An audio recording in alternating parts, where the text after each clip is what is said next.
Now that Wyclef Jean has declared his nomination or wants to be the president of Haiti, he got me very curious, and so I did some research on him and others. I discovered that he has no track record of success except in the cheap music he's playing, and into his voodoo. That was mostly the only thing he succeeded in. He dropped out of school.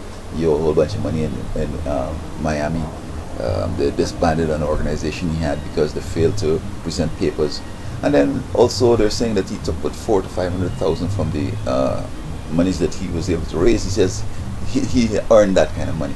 Well, I guess so. He started off on this humanitarian drive simply with a view that he's going to declare himself to run for the presidency. And tell you, because the people were so traumatized and he came off looking as if he were seriously interested in them, I'm sure they will elect him as president. So I have no problem. I call him President Wyclef Jean already. But what kind of government do we have?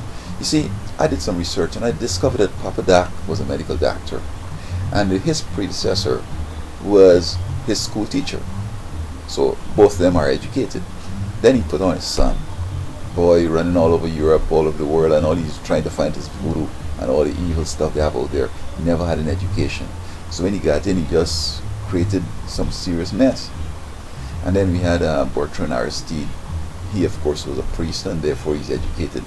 And then René Préval came on, and I think he did a Belgium agronomist studies, so he's educated too.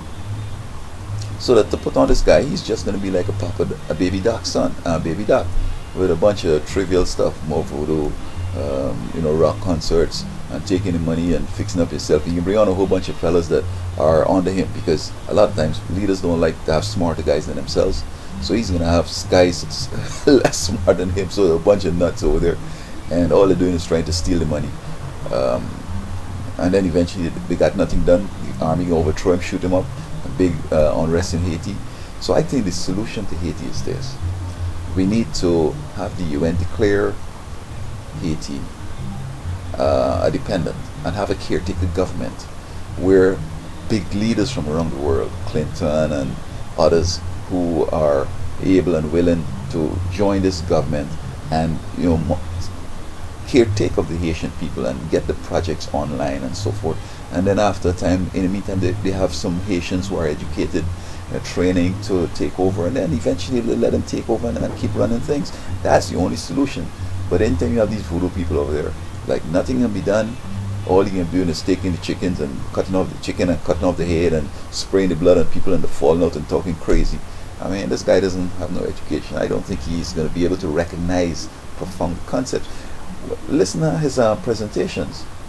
He doesn't have a clue what's going on. He can't fathom lofty concepts.